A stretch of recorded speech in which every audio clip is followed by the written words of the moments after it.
Still sane, Doctor? With Arknights' second anniversary, the main event was the Dossoles Holiday event. And with this event, they introduced the Chen altar called Chen the Holungde, Mizuki, La Pluma, and Tequila. And Chen the Holungde is a limited operator sniper. So with this event, it focuses on, obviously, Chen, as well as many of the Lungmen characters throughout the story. So with this event, they did some pretty interesting changes to the way that they reward you for playing the stages. So first of all, you get all of these various stickers, or collectibles, however you want to call it. And each one that you get, you can get them from just playing the regular grindable stages, and you will eventually get all of them. And each one gives you a special effect. So this first one here gives an extra 4 deployment points at the very start of the stage. And then there's ones that recover a corrosion damage or erosion damage, which I'll get into in a moment. And then even some that increase your stats under erosion. And then even base stats and whatnot. So they give you a large amount of variety in the different buffs that you want to bring along with these stages. So, regarding the main mechanic of this event, so I'm just going to go into DH1, and it is called the High Tide. And when that happens is when the stage fills up with water, and all of your operators in the water will attack slower and will gain erosion damage stacks. It is very similar to the Nervous Impediment from the Undertides event, except your operators get this erosion from the water as well as the casters in the event, instead of Undertides where it's just the majority of enemies.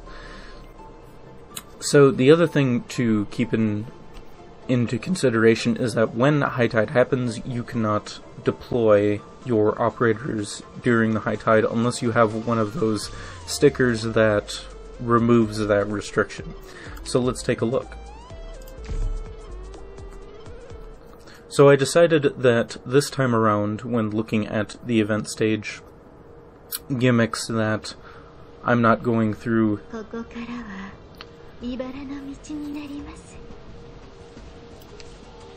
play on ×2 here. I decided not to go through the tutorial segment and just show just one stage in it. So because this is a low level, players should be able to handle it pretty easily with Perfumer there.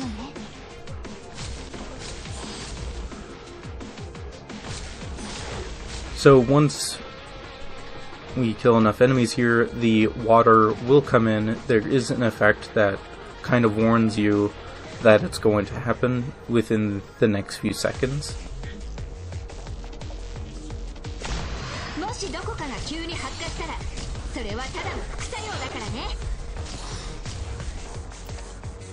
So I think it is coming up right here. So when there is splashes along the side of the stage, that is when the High Tide comes in. So as you can see here, this circle here, once it fills up, the operator will take a stack of the corrosion/erosion damage. And once that happens, so you see here, that places 500 defense, and then as soon as she gets a stack, she will take damage and reduce her defense by a bit. And she attacks much slower. So this is ×2 speed, and she's attacking very slowly. Like on times when it's even more apparent. So you are given erosion resistance things to place down on the field to cover one operator, and that completely removes the attack speed reduction as well as preventing them from getting further erosion from the high tide itself. But you do need one of those stickers in order to get the erosion resistance device.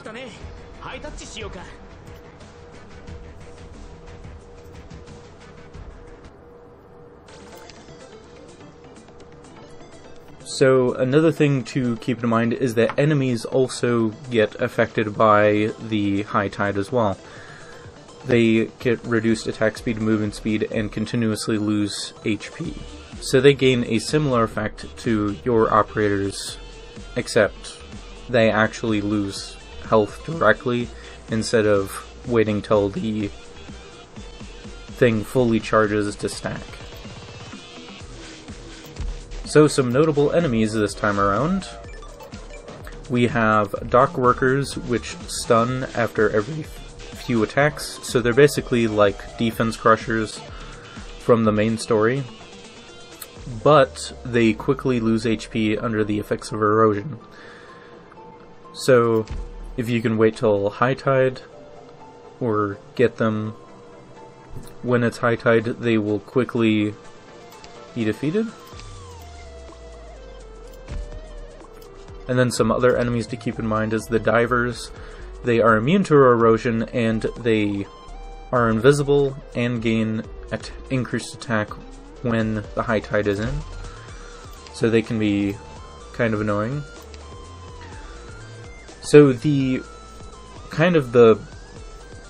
biggest challenge with this event is that they have boats for the various different enemies. So the casters and the Dockyard Workers can be in boats, and the Dockyard Workers can only be blocked by 3 block when they're in the boat.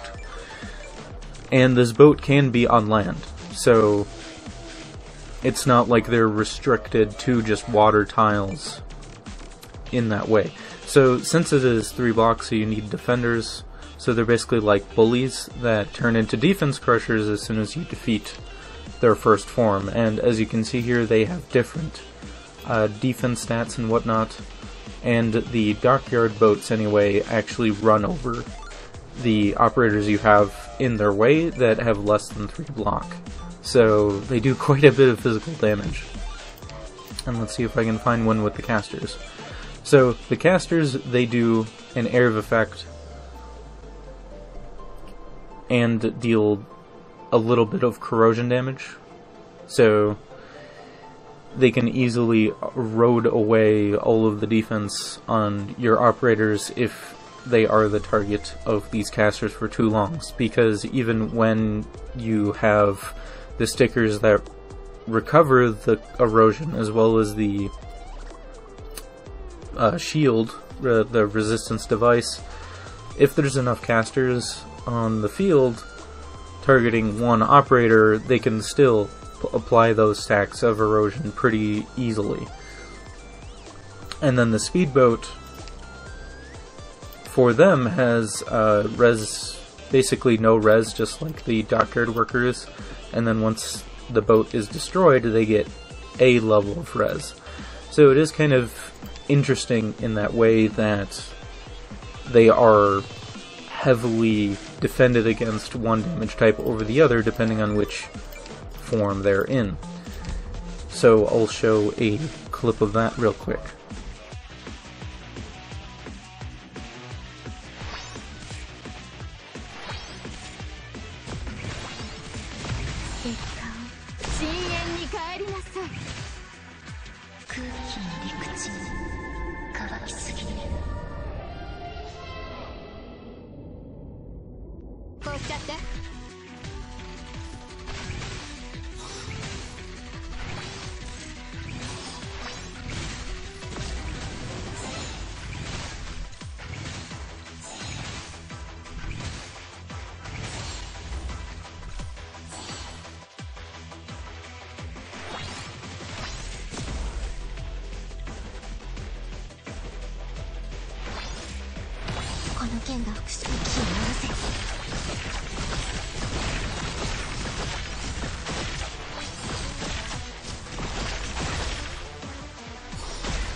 Alright, so for the boss for this event,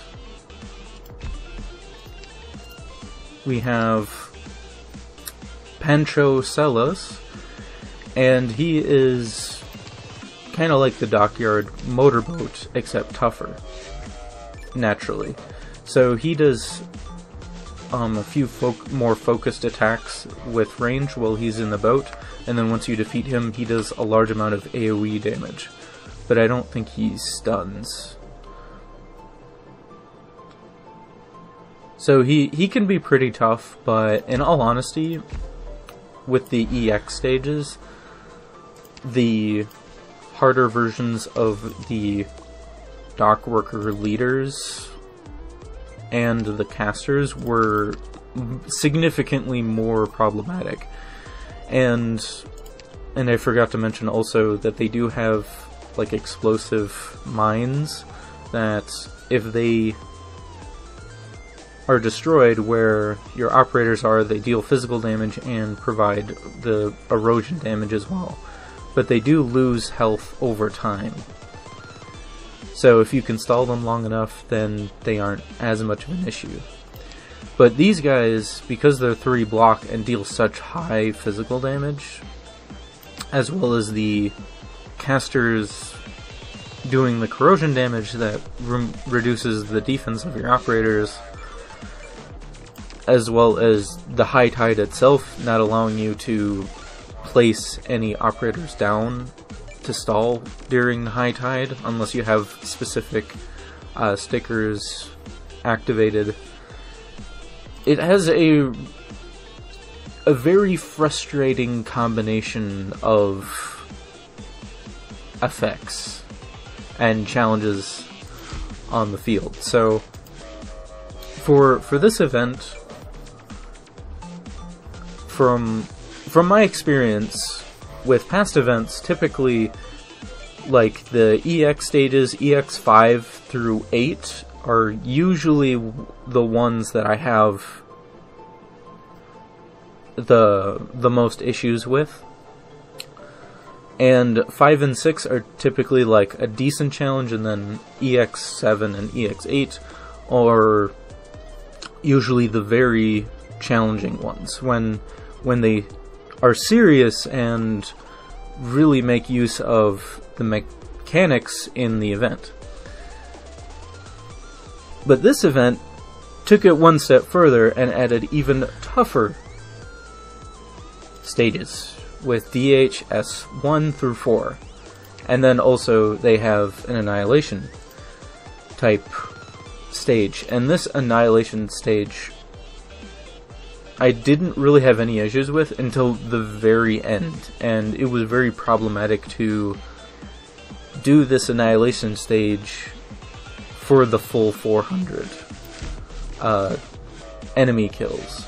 Thankfully it caused 0 sanity, but at the same time, that last wave, they must have like at least 5 or more of each of the dockyard motorboats and the caster leaders at the same time in one wave. And that is very problematic because the high tide is in, first of all, and then secondly, if you place down like Aya to do the AoE to deal with them, then she's going to be targeted by these guys unless you already have that set up. So it takes a little bit of prep work in that to definitely deal with that. But it's 400 enemies, so every time you make a mistake and you don't fully clear it, that can be frustrating. But going on to these stages, especially the challenge mode versions, these, quite frankly, are some of the hardest stages I have ever done on my own. I'm sure if I watched a guide on these, there's probably much easier way to do these. And I did have to look up a guide for, I think, DH S2 and S4 challenge modes. And each one of these has an effect. So these conditions, all allies received increased corrosion damage. THS1 does all enemies have increased base stats and whatnot. So these are kind of like your extra hard challenge stages, and in my opinion, they definitely really did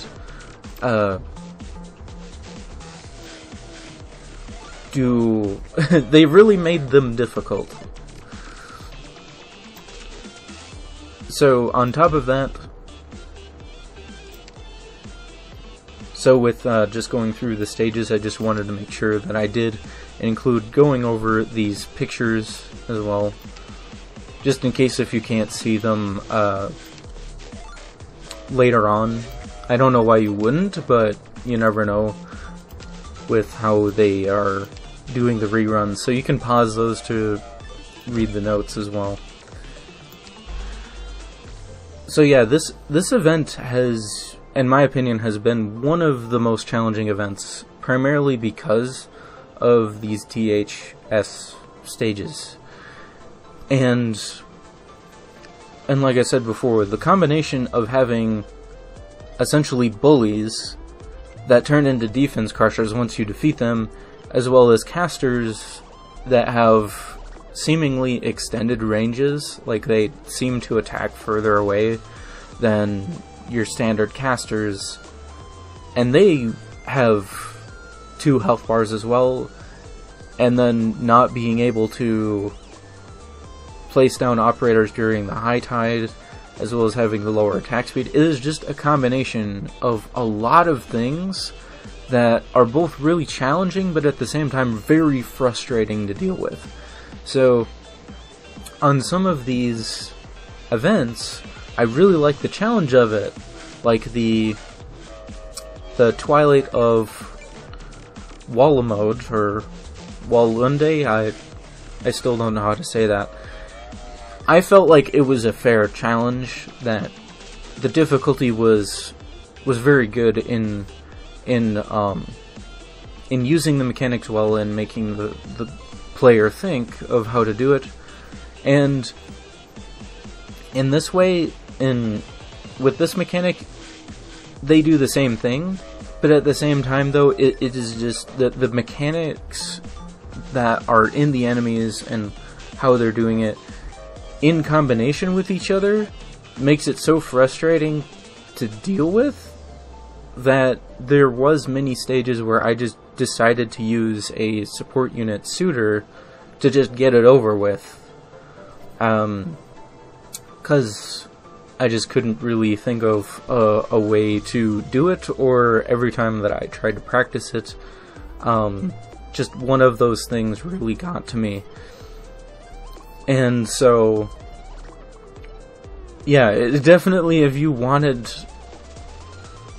a high level of challenge, this event was for you, definitely. And while I do like the challenge of that they provide, like I said, just the combination of just the various different things made it so that they felt more frustrating than fun challenge, if that makes sense.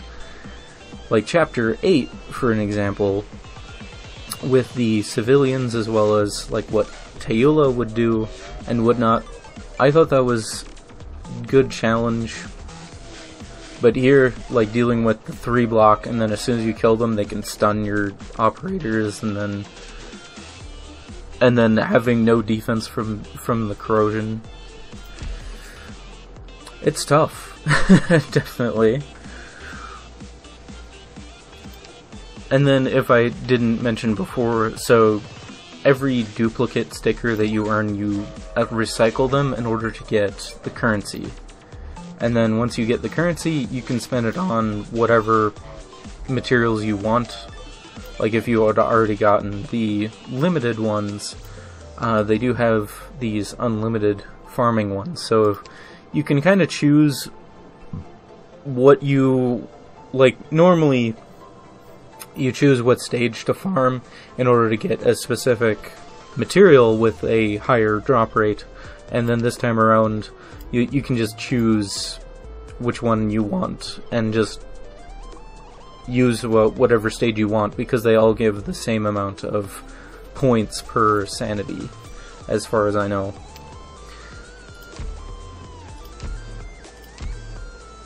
So yeah, with wrapping up with this, so overall, this event, I thought it was good.